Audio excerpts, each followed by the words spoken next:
할렐루야.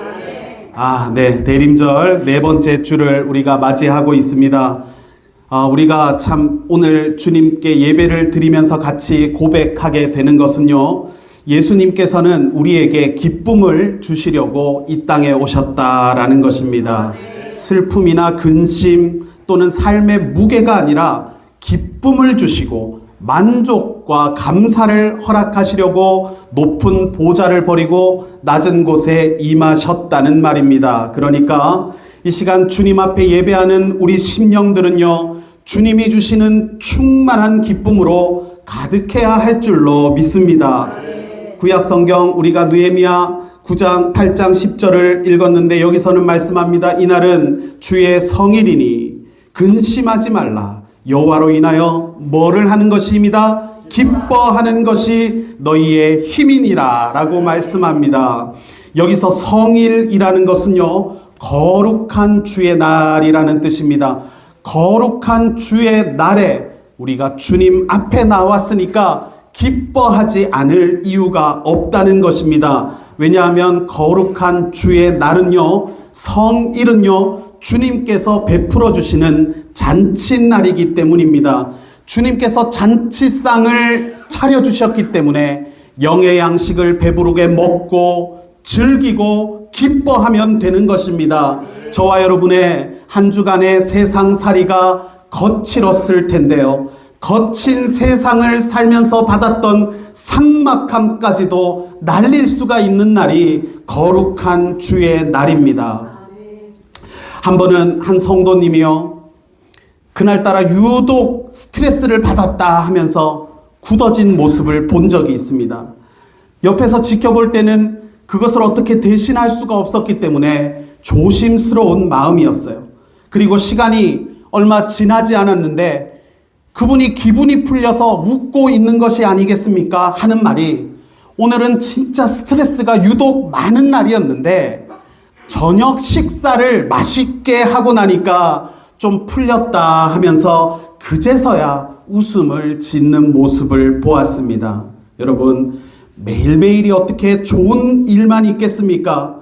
때로는 원치 않는 스트레스를 받을 때가 있고 어떤 날은 삶의 무게가 유독 버거울 때도 있습니다. 그럴 때는요, 가족들과 맛있는 것을 먹으면서 하루의 스트레스를 날릴 수가 있는 것입니다. 마찬가지로 이 자리는 천국 잔치이고 이 시간은 주께서 차려주신 은혜의 밥상입니다.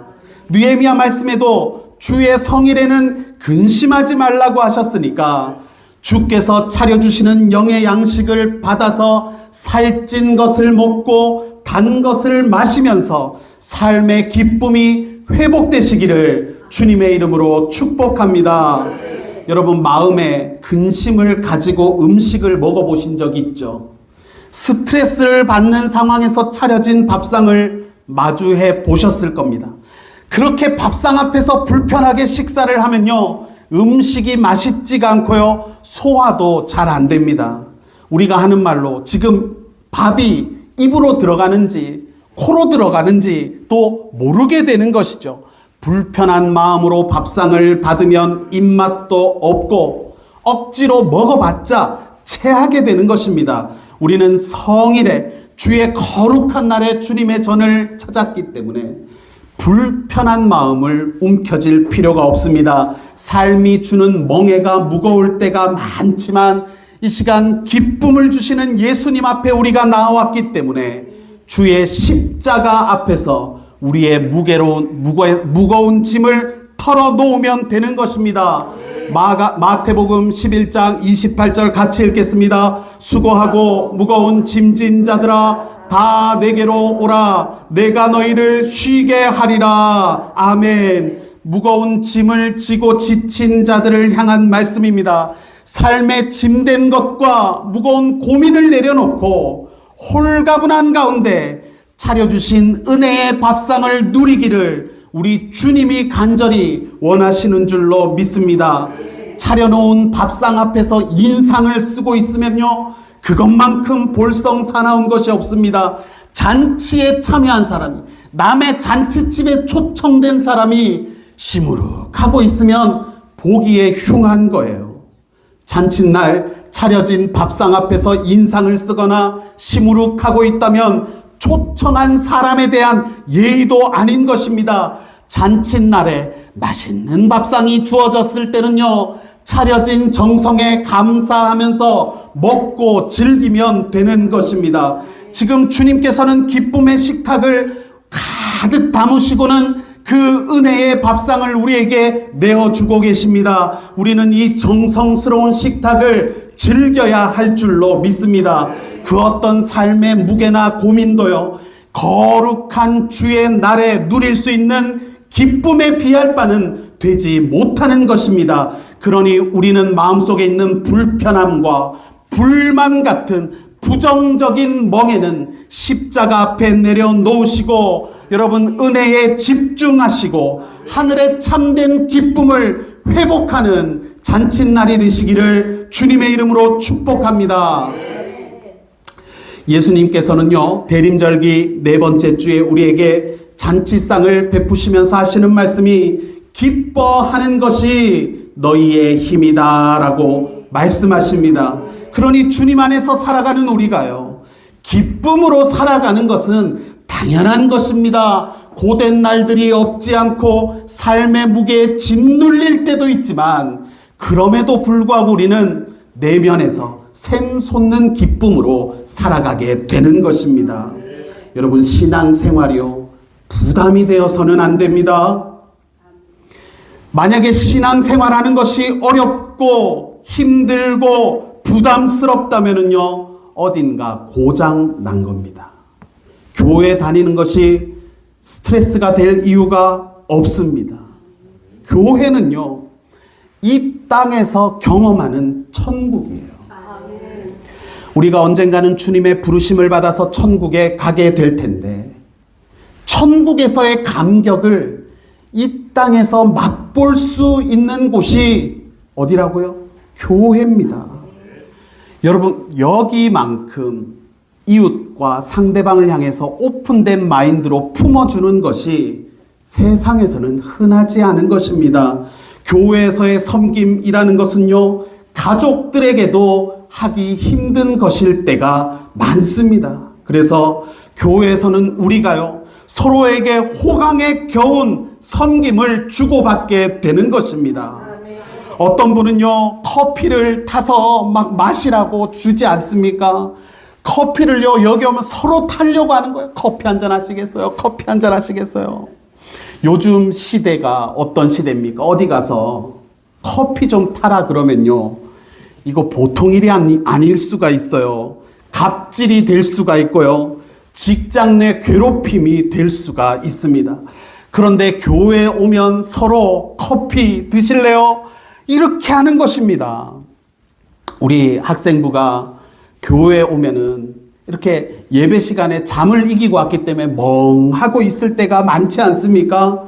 그런데 우리 자녀들을 향해서 먼저 인사를 해주고 잘 왔다 하면서 격려를 해주고 옆에 앉아서 예배 잘 드리라고 이렇게 예절을 가르쳐 주는 것입니다. 여러 면에서 우리 서로가 부족한데도 예쁘다, 잘한다, 축복한다, 칭찬하는 것은 여러분 교회이기 때문에 이것들이 가능한 것입니다. 여러분, 교회 여러분 오시면은 교회가 항상 깨끗하지 않습니까? 여러분, 우리 교회가요, 산 속에 있는 교회라서요, 사실은 원래대로라면 이게 낙엽과 먼지가요, 마당에 가득한 게 정상인데 올 때마다 저도 기분이 좋은 거예요. 어떻게 이렇게 교회가 깨끗하냐? 그런데 여러분, 섬김의 수고가 있기 때문에 교회가 이렇게 깨끗하게 유지가 되는 것입니다. 조금이라도 우리 지체들이 깨끗한 쾌적한 환경에서 예배드리기를 기도하는 마음으로 구석구석을 여러분 매주 청소를 하고 닦고 쓸고, 그러기 때문에 우리가 이렇게 좋은 환경에서 예배를 드릴 수가 있게 되는 것입니다. 그래서 교회라는 것은 집에서도 받기 힘든 수준으로 섬김을 주고 받을 수 있는 것이 교회라는 것입니다.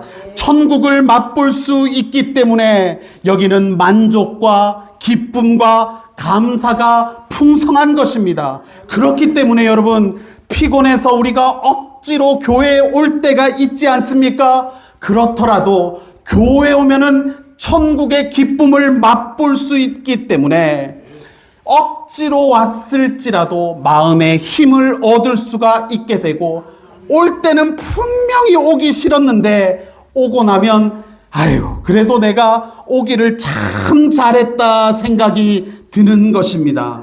그럼에도 불구하고 여전히 나는 삶과 신앙에서 주님으로부터 주어지는 기쁨을 누리지 못하고 있다고 한다면 그 이유는 분명합니다. 내가 성령의 지도를 받지 못하고 죄의 법에 사로잡혀 있다는 뜻입니다.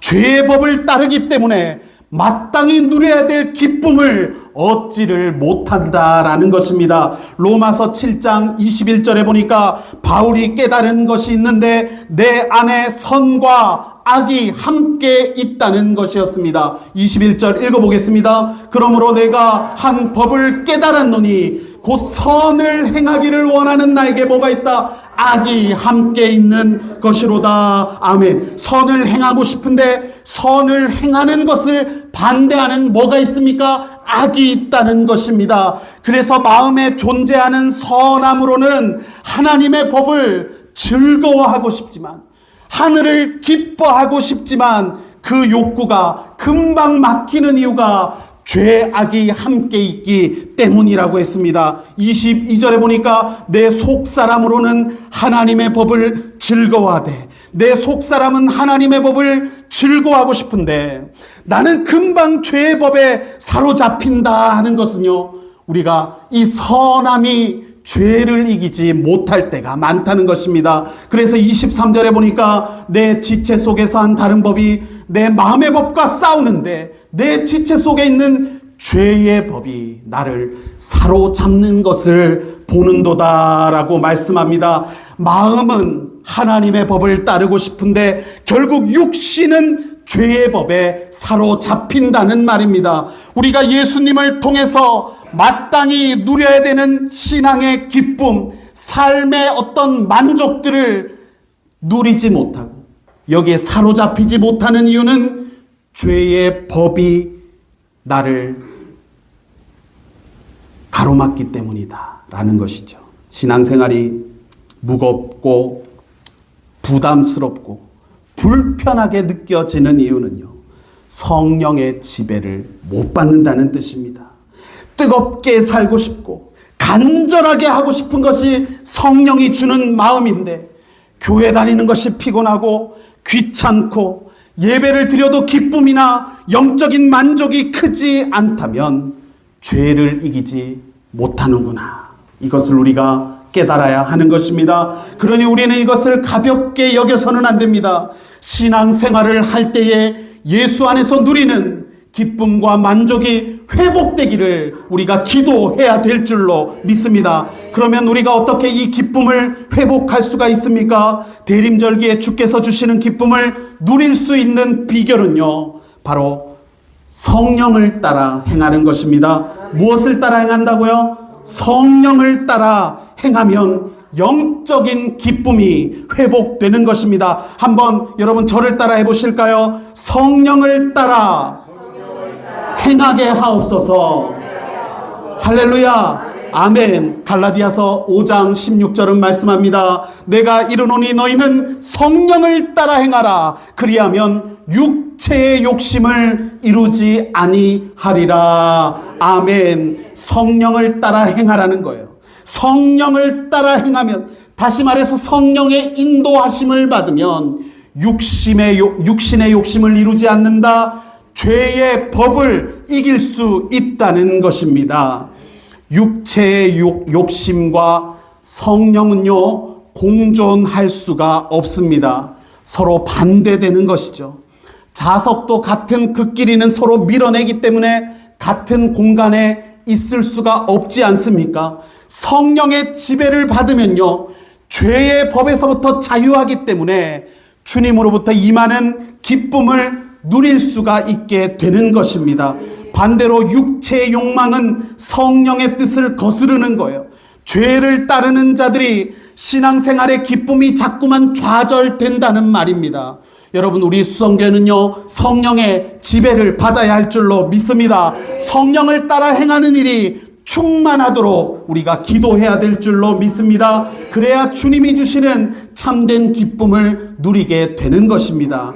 여러분, 신앙의 참된 기쁨이 회복되고 또 만족을 누리기를 원한다면 여러분들은 전심으로 진심으로 임하시기를 축복합니다.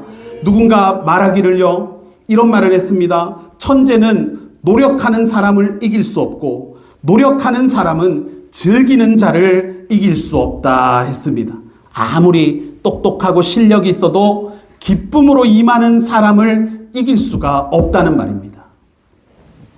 어떤 사람이 운동을 다니는데요, 진심으로 임하지 않고 띄엄띄엄 임했어요. 어떤 날은 운동을 하는데요, 어떤 날은 몸이 안 좋아서 빠지고, 어떤 날은 날이 안 좋아서 빠지고, 어떤 날은 기분이 안 좋아서 빠졌습니다. 그러니까 운동에 재미가 있겠습니까? 운동이 일단 늘지가 않죠.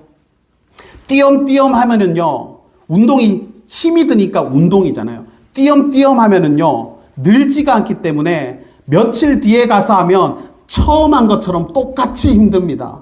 그러고 오늘 진짜 죽는 줄 알았다, 힘들어서 이러고 또 한 3, 4일 뒤에 또 하잖아요. 그러면 처음 한 날 그 힘든 게 또 똑같이 힘든 거예요. 그러니까 실력은 안 들고 할 때마다 힘들고 그리고 재미도 못 느끼기 때문에 이게 운동을 포기하는 수순이거든요. 그러던 어느 날에 여러분, 이분이 안 되겠다 하면서 마음을 바꾸어 먹었어요. 여러분, 우리가 나이가 들어감에 따라서 운동은 필수인 줄로 믿습니다. 건강해야 주의 일도 감당할 수가 있는 겁니다. 저도 지난주에 한 주 아프고 나니까 와, 건강이 진짜 중요하다. 건강하지 않으니까요, 기력이 없으니까 만사가 귀찮아요. 주의 일이고 뭐고 힘이 하나도 없는데 뭘 어떻게, 힘이 안 되는, 힘이. 그래서 이분도 있잖아요. 어차피 나이가 들수록 내가 운동은 해야 되는데 이렇게 띄엄띄엄 하지 말고 내가 어떤 일이 있어도 지금부터 지각을 하거나 결석을 하지 않겠다, 이렇게 마음을 고쳐 먹은 거예요. 전심으로 운동에 임하기를 시작했습니다. 그래서 이분이 있잖아요, 귀찮은 마음이 생기기도 전에 아침에 일어나면 오늘 할까 말까 이거 고민 한 10분 20분 하다가 안 할 때가 많잖아요. 그러니까 귀찮은 마음, 가기 싫은 마음이 생기기도 전에 제일 먼저 1등으로 운동을 하러 가기 시작했습니다. 그렇게 전심으로 임하게 되니까요, 긍정의 연쇄작용이 생기는데요. 먼저 운동 실력이 늘어나는 것입니다. 또 제일 먼저 오고 빠지지도 않고, 그러니까 회원들이 이제 막 인정을 해주고 체력이 좋아지고, 또 가장 먼저 오고 한 번도 안 빠지니까 가르쳐주는 선생님도 훨씬 더 살갑게 대해주고, 그러다 보니까 운동에 실력이 붙고 재미가 붙어가지고요, 훨씬 더 큰 기쁨으로 임하게 되는 것을 보았습니다.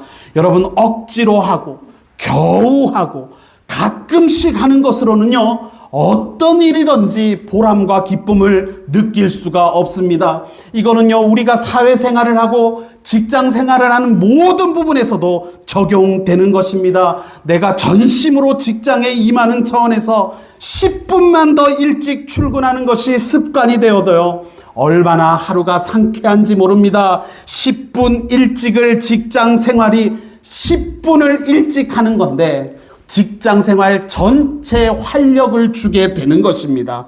반면에 출근 시간을 겨우 맞춰가지고 억지로 출근하는 사람은요, 하루 종일이 여유가 없고 쫓기게 되는 것입니다. 여러분은 직장이든 신앙이든 진심으로 임해 보시기를 바랍니다. 그러면 이전에는 없었던 기쁨이 임하는 것입니다. 하나님 앞에서도 마찬가지입니다. 예배를 앞두고 내가 교회 도착 시간을 조금만 땡겨보겠다, 그래서 마당에 있는 쓰레기 하나를 주워보겠다, 주보를 접어보겠다, 예배당에 불이라도 내가 한번 켜보겠다, 이렇게만 해도요, 신앙생활에 임하는 태도와 마음의 기쁨이 달라질 수가 있는 것입니다.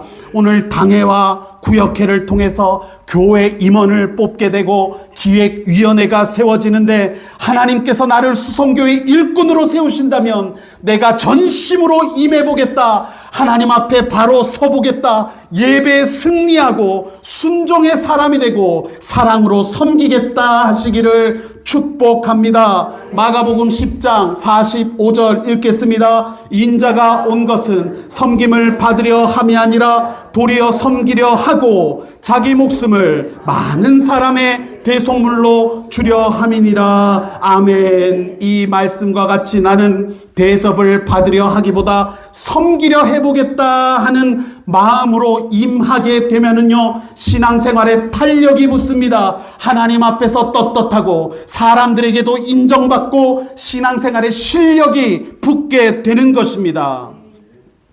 예수님께서는요, 기쁨을 주시기 위해 이 땅에 오셨기 때문에 우리가 주님의 사랑을 받을까 말까, 주님의 말씀을 따를까 말까, 주님의 말씀에 순종할까 말까를 망설일 필요가 없습니다. 내가 어떠한 계기로 교회를 다니게 되었고 신앙생활에 임하게 되었지만, 그러나 이것은 하나님의 부르심이 있었던 것이기 때문에 신앙생활에 우리가 임하게 된다는 것은 인생에서 가장 큰 축복 중에 하나이기 때문입니다. 그러니 신앙생활에 대한 마음이 여전히 갈팡질팡이라면 빨리 마음을 정하시기를 주님이 바라시는 줄로 믿습니다.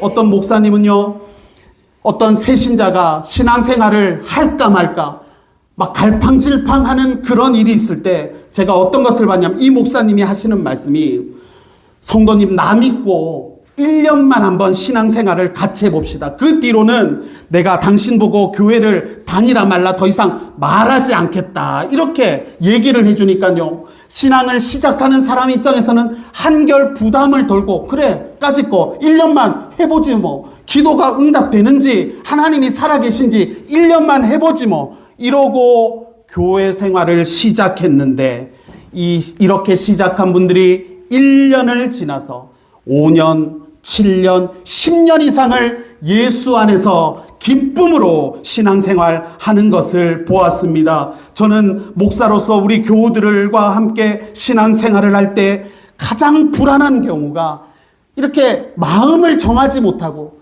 띄엄띄엄 하는 것을 볼 때입니다. 이것은 인간적으로 저 사람이 교회에 안 나올까봐 불안한 것이 아닙니다.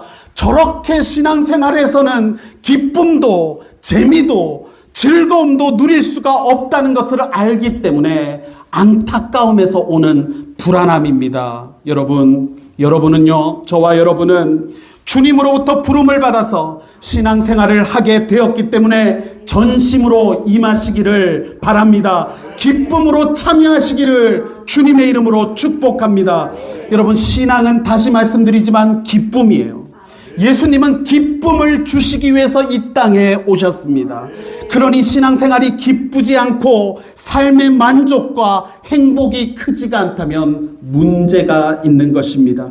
우리가 성령의 인도하심을 받고 성령의 지배를 받기 때문에 기뻐하지 않을 이유가 없는 것입니다. 지금 내 삶에 기쁨으로 충만, 만족과 감사가 샘솟지 못하다면 여러분, 이것은 죄에 속는 것이고 악에게 지는 것이라는 것을 우리가 깨닫고 경계해야 될 줄로 믿습니다. 어떤 분은 그럴 수 있어요. 지금 내 형편을 봐라, 내 상황을 봐라, 지금 내가 이와 같은 환경에서 어떻게 기뻐할 수가 있느냐라고 물을 수가 있습니다. 그런데 여러분, 우리가 누리는 기쁨은요, 세상으로부터 오는 것이 아닙니다. 그래서 세상의 시련이나 고난이 우리의 기쁨을 무너뜨릴 수가 없는 것입니다. 이사야 35장 1절을 보면요, 광야와 메마른 땅이 기뻐한다라고 말씀합니다. 광야와 메마른 땅은 기뻐할 것이 하나도 없는 환경입니다. 그럼에도 우리가 광야와 같은 메마른 세상에서 기쁨을 누리는 이유는 우리의 즐거움은 환경이나 세상에 속한 것이 아니고 하늘에 속한 즐거움이요 하늘이 주는 기쁨이기 때문인 줄로 믿습니다. 신앙의 교과서라고 불리는 웨스트민스터 신앙고백 제1조는 사람의 제1되는 의무는 하나님을 기뻐하는 것이라고 했습니다. 하나님을 영화롭게 하고 그분을 즐거워하는 것이라고 말씀하고 있습니다. 하나님께서는요, 그분을 영화롭게 하라고 우리를 가르치시며 우리가 그분을 영원토록 즐거워하도록 초청하신다 하는 사실을 우리가 기억하시기를 바랍니다. 주를 즐거워하고 기뻐하는 것은 당연한 것입니다. 자연스러운 일입니다. 왜냐하면 예수님은 우리에게 기쁨을 주기 위해서 이 땅에 오셨기 때문입니다. 이 당연하고 이 자연스러운 기쁨과 즐거움과 만족으로 여러분 세상을 이기며 사시는 우리 수성교회 성도님들 다 되시기를 주님의 이름으로 축복합니다. 신앙생활은 하늘 잔치에 참여하는 것입니다. 주께서 차려주신 은혜의 밥상 앞에서 우리가 기뻐하고 즐거워하고 만족하는 저와 여러분의 신앙 되시기를 주님의 이름으로 축복합니다.